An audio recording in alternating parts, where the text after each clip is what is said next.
और बात जयपुर की, जहां पर दिन दहाड़े एक कारोबारी के साथ लूटपाट का मामला सामने आया। यहां बदमाशों ने बिजनेसमैन योगेश यादव पर हमला बोल दिया। योगेश स्कॉर्पियो से घर आ रहा था। इस दौरान निर्माण नगर में उसके घर में पास 4 कारों में 16 बदमाशों ने उस पर हमला कर दिया।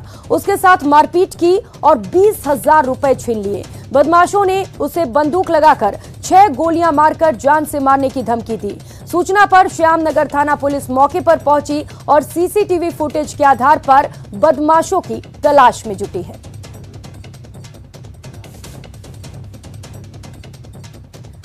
तो सीसीटीवी फुटेज आपको इस वक्त टीवी स्क्रीन पर दिखा रहे हैं, जहां पर आप देख सकते हैं किस तरीके से बदमाश बेखौफ है। दिन दहाड़े एक कारोबारी पर हमला किया गया है और जान से मारने की कोशिश की गई। तो फिलहाल पुलिस मौके पर पहुंच चुकी है और लगातार छानबीन की जा रही है।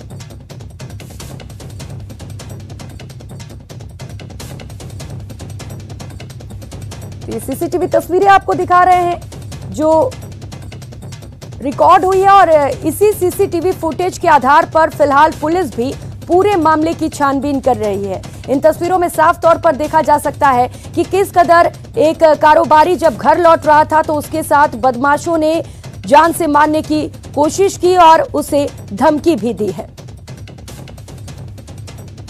रिवॉल्वर के दम पर यहां पर लूटपाट की कोशिश की गई और जान से मारने की धमकी दी गई है। सीसीटीवी कैमरे में ये सारी वारदात रिकॉर्ड हो चुकी है और पुलिस मामले पर छानबीन में जुटी है। और बात दौसा की, जहां पर बेखौफ बदमाशों ने कानून व्यवस्था की पोल खोलकर रख दी। हाथों में हथियार लिए बदमाश पुलिस को चुनौती देते नजर आए। इस दौरान बदमाश तलवार, सरिया, डंडे और हॉकी स्टिक लहराते भी दिखे। बेखौफ बदमाशों की करतूत सीसीटीवी में रिकॉर्ड हो गई। हथियारबंद बदमाशों को देख शहरवासी डरे सहमे नजर आए। सूचना पर 2 से 3 युवकों को हिरासत में लिया गया है। ये सीसीटीवी तस्वीरें आपको दिखा रहे हैं, जहां पर आप देख सकते हैं बदमाश किस तरीके से बेखौफ हैं। उनके हाथों में तलवार है, डंडे हैं, लाठी है, सरिये हैं और आप आसपास की तस्वीरें भी देख सकते हैं जो लोग वहां पर मौजूद हैं, किस तरीके से वो खौफ में है, क्योंकि कभी भी किसी भी वारदात को यहां पर अंजाम दिया जा सकता है। तो फिलहाल पुलिस ने 2 लोगों को हिरासत में लिया है और दोनों से पूछताछ की जा रही है।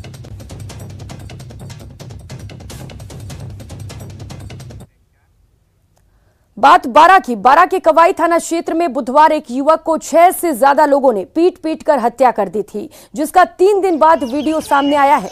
बुधवार को भगवानपुरा गांव में हमलावरों ने रविंद्र को घेर कर उसकी पीट कर निर्मम हत्या कर दी थी। घटना के दौरान किसी राहगीर ने दूर से उसकी वीडियो बना ली। ये वीडियो अब लोगों के सामने आया है। इस वीडियो में हमलावर बीच सड़क पर युवक को पत्थर और लाठियों से पीटते नजर आ रहा है। हालांकि पुलिस ने इनमें से 2 हमलावरों को गिरफ्तार कर लिया है, लेकिन अन्य हमलावरों की तलाश जारी है। तो ये तस्वीरें आपको दिखा रहे हैं जहां पर पीट कर एक युवक की हत्या की गई है। निर्मम तरीके से हत्या की गई। वहां पर कुछ लोग मौजूद थे जिन्होंने ये तस्वीरें रिकॉर्ड कर ली।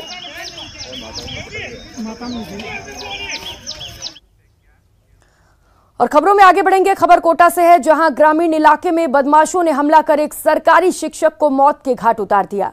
बाइक से खेत की तरफ जाते समय पहले से घात लगाकर बैठे बदमाशों ने हमला बोल दिया। वहीं घायल शिक्षक रामेश्वर मीणा को पास के अस्पताल में ले जाया गया, लेकिन तब तक उसकी मौत हो चुकी थी। जानकारी के अनुसार मृतक शिक्षक राजेंद्र मीणा बिसलाई गांव का निवासी था, जो कि मोरपा डाहरा विद्यालय में काम करता था और खेती बाड़ी का काम होने की वजह से वो अपने गांव बिसलाई आया हुआ था। वारदात के बाद पुलिस मौके पर पहुंची है। पुलिस ने मौका निरीक्षण कर साक्ष्य भी जुटाए हैं। तो फिलहाल हमलावरों के बारे में जानकारी नहीं मिल सकी है। पुलिस हत्या के कारणों का पता लगाने में जुटी हुई है।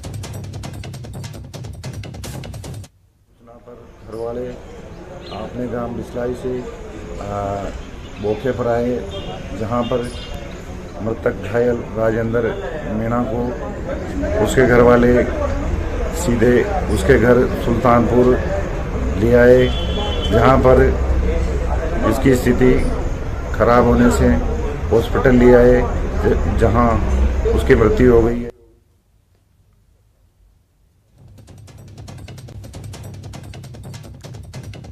तो बदमाशों ने पीट पीट कर बेरहमी से हत्या की है। शिक्षक की हत्या यहां पर की गई है। फिलहाल पुलिस मौके पर पहुंच चुकी है और तफ्तीश लगातार जारी है। और भरतपुर से इस बीच बड़ी खबर सामने आ रही है। आपको बता दें, बीजेपी सांसद रंजीता कोली की कार का एक्सीडेंट हुआ है। हादसे में बाल बाल सांसद रंजीता कोली की जान बची है। काफिले के साथ ये एक कार्यक्रम में शामिल होने जा रही थी, इसी दौरान ये हादसा हुआ है। नेशनल हाईवे पर आवारा जानवरों से जोरदार टक्कर हुई, जिसके चलते ये हादसा हुआ है। दीपक सहयोगी हमारे साथ जुड़ चुके हैं, ज्यादा जानकारी देंगे।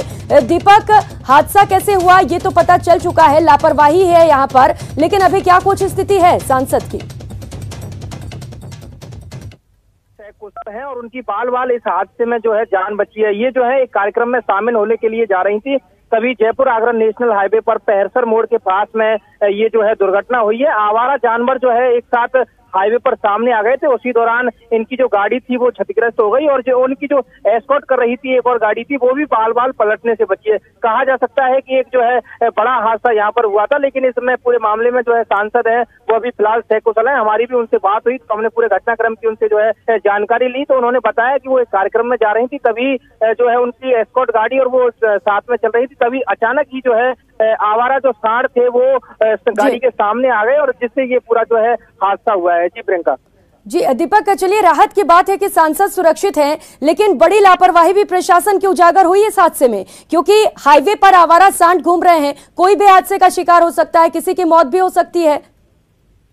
देखिए प्रियंका, अमूमन देखा जाता है कि आए दिन जो नेशनल हाईवे है वहाँ पर आवारा जानवरों के सामने आने से हादसे होते हैं और ऐसे में जानवरों को रोकने के लिए वहाँ पर कोई ऐसी व्यवस्था नहीं है। आए दिन जो जानवर है वो जो डिवाइडर होता है वहाँ पर बैठे रहते हैं और उसके बाद में कभी भी जब वो है सड़क पार करते हैं उसी दौरान तेज रफ्तार में जो वाहन गुजरते हैं उनसे हादसा हो जाते हैं। ऐसे में प्रशासन को एक बड़ा कदम उठाना होगा और NHAI के जो कर्मचारी हैं उनको भी लगातार प्रशासन को साथ में लेकर के कार्रवाई करनी होगी और ऐसे जो आवारा जानवर है उनको गौशाला पहुंचाना होगा या एक सुरक्षित जगह पर पहुंचाना होगा, जिससे कि जो हादसे होते हैं उन पर लगाम लग सके। जी प्रियंका।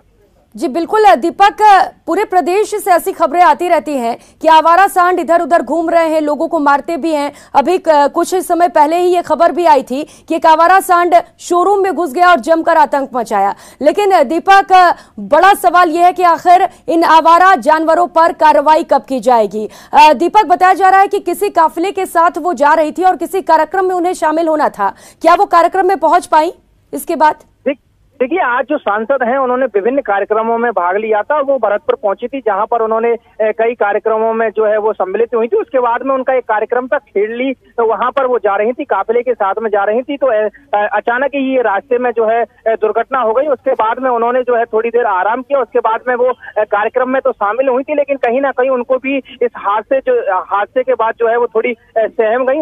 उनको भी लगा कि ये जो है एक बड़ा हादसा था, लेकिन इस हादसे में उनकी जो है जो जान है वो बाल बाल बची और हाँ, कार्यक्रम में तो वो शामिल हुई थी, लेकिन कहीं ना कहीं कहा जा सकता है कि वो पूरी तरह से सहमी हुई थी। जब हमने भी उनसे बात की तो उनका कहना था कि बड़ी मुश्किल से जो है उनकी जान बची और ये एक बड़ा हादसा था। ऐसे में उनकी जो गाड़ी एस्कॉर्ट कर रही थी जो। ठीक है दीपक, आपसे बात करेंगे। बीजेपी सांसद रंजीता कोली इस वक्त खुद हमारे साथ जुड़ चुकी हैं। आपके साथ हादसा हुआ, रंजीता जी कैसा महसूस कर रही हैं आप, क्योंकि ये बड़ी लापरवाही भी है प्रशासन की, इस तरीके से आवारा जानवर घूमते रहते हैं हाईवे पर? हाँ नमस्कार मैडम, मैं प्रोग्राम करके दूसरे प्रोग्राम में जा रही थी, आवारा सांड एकदम से आया और मेरी गाड़ी को टक्कर मारी। 10 फुट में बहुत बाल बाल बची। रंजीता कोली जी, क्या आप बिल्कुल ठीक हैं? क्योंकि हादसा हुआ, ये तस्वीरें हम देख पा रहे हैं, गाड़ी भी क्षतिग्रस्त हुई है हादसे में। जी मैं बिल्कुल ठीक हूँ, लेकिन मेरी गाड़ी पर जो आवारा सांड ने टक्कर मारी वो बहुत ज्यादा लगी है। लेकिन रंजीता जी, क्या आप चाहती हैं कि इस पर कार्रवाई हो? जिस तरीके से हाईवे पर आवारा सांड घूम रहे होते हैं, कोई भी हादसे का शिकार हो सकता है। बिल्कुल, मैं यही चाहती हूँ कि जिस तरीके से आवारा सांड एकदम से आकर के मेरी गाड़ी को लगा और हम एंड मोमेंट पे बचे हैं, तो मैं यही चाहती हूँ कि इस पे कार्रवाई हो और इनको जो कि सारे बिल्कुल। और रंजीता जी, जल्द से जल्द इस पर बड़ी कार्रवाई की भी जरूरत है। बहुत शुक्रिया आपका न्यूज़ 18 राजस्थान के साथ जुड़ने के लिए। ब्रेक के बाद आप सभी का स्वागत है। खबर श्रीगंगानगर से है, जहां एटा सिंगरासर माइनर निर्माण की मांग को लेकर किसानों का आक्रोश देखने को मिला। हजारों की तादाद में आक्रोशित किसानों ने सूरतगढ़ थर्मल पावर प्लांट के गेट नंबर 2 में घुसने की कोशिश की और जोरदार नारेबाजी की। किसानों को रोकने के लिए जिला प्रशासन के हाथ पैर फूल गए।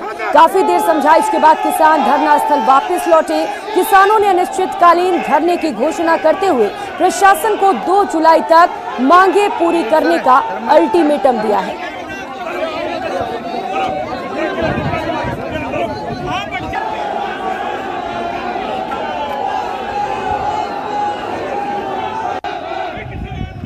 प्रदर्शन की तस्वीरें आपको दिखा रहे हैं। किसानों की ओर से हल्ला बोला गया।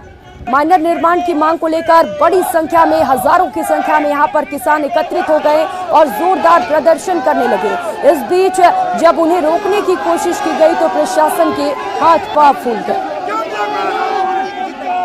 सारे किसानों ने, नौजवानों ने, संघर्ष समिति ने जो फैसला था घेराव का, वो घेराव किया, लेकिन प्रशासन ने इस मामले को लेकर गंभीर नहीं है। कलेक्टर मोदी ने जो कहा है कि मुझे किसानों के लिए समय नहीं है वार्ता करने के लिए, हम कहना चाहते हैं कि इस आंदोलन की जो पीछे का जो समय है उसको देखिए। संभाग का एक अधिकारी इस आंदोलन में मौजूद रहे हैं। आज कलेक्टर महोदय आती तो शायद हमें अगली घोषणा नहीं करनी पड़ती।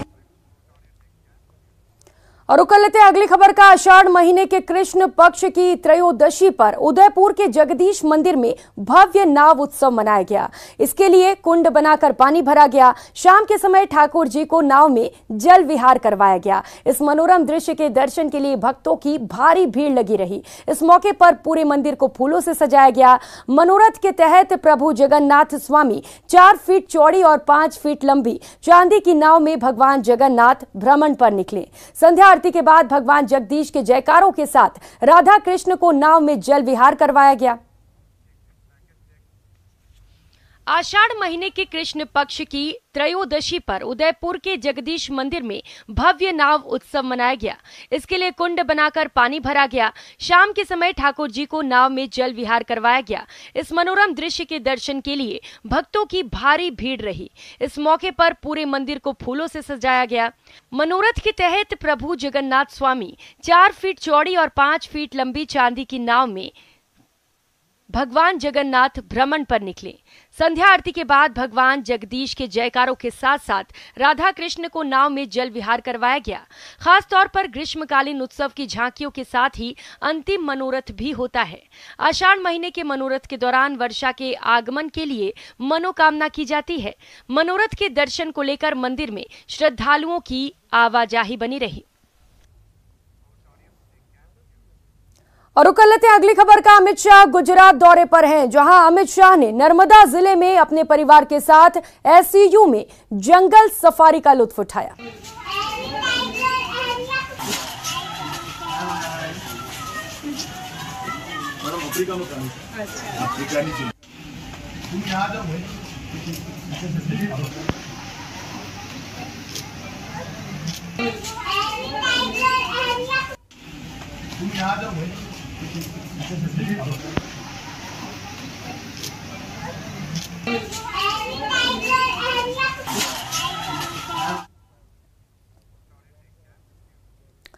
और अब बात जयपुर के जवाहर कला केंद्र और बुनकर सेवा केंद्र की सहभागिता में आयोजित नवीश्रुति कार्यक्रम की। आज कार्यक्रम का दूसरा दिन है। इस दौरान प्राकृतिक रंगाई और छपाई थीम के तहत कई गतिविधियां आयोजित की गई। इस सिलसिले में कॉटन रैक संस्था की ओर से आयोजित प्रश्नोत्तरी में पोद्दार कॉलेज के छात्र विजेता रहे।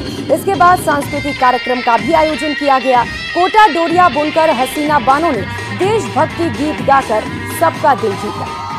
इस बुलेटिन में फिलहाल इतना ही। मुझे दीजिए इजाजत। नमस्कार।